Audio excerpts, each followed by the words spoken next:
নরসিংদী জেলা কারাগার থেকে পালিয়ে যাওয়া আনসারুল্লাহ বাংলা টিমের জুয়েল ফুয়া নামে এক জঙ্গিকে গ্রেফতার করেছে জেলা পুলিশ। উদ্ধার হয়েছে ৪৮টি আগ্নেয়াস্ত্র, ১,০৯১ রাউন্ড গুলি, বিপুল পরিমাণ গুলির খোসা, ম্যাগজিন ও হাতকড়া। আজ দুপুরে জেলা পুলিশ সুপার কার্যালয়ে এক প্রেস ব্রিফিংয়ে এমন তথ্য নিশ্চিত করেছে পুলিশ সুপার মুস্তাফিজুর রহমান।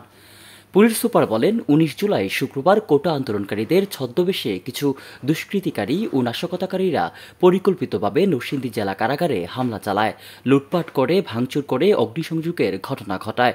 পরবর্তীতে জেল ভেঙে ৮২৬ জন কারাবন্দীকে মুক্ত করে দেয়। এর মধ্যে আনসারুল্লাহ বাংলা টিমের ৭ জন জঙ্গিসহ জেএমবির ২ জন নারী জঙ্গি রয়েছে। এ সময় অস্ত্রের সাথে গুলি নিয়ে যায় ৭,০০০ রাউন্ড। ইতিমধ্যে ৪ জন জঙ্গিকে গ্রেফতারও করা হয়েছে। এর মধ্যে এক জঙ্গি জুয়েলকে নরসিংদী জেলা পুলিশ বিশেষ অভিযান চালিয়ে গ্রেফতার করে এবং এখন পর্যন্ত সর্বমোট ৪০০-র উপর আসামি আত্মসমর্পণ ও গ্রেফতারের মাধ্যমে নরসিংদী জেলা পুলিশের তত্ত্বাবধানে কাশিমপুর কেন্দ্রীয় কারাগারে পাঠানো হয়েছে।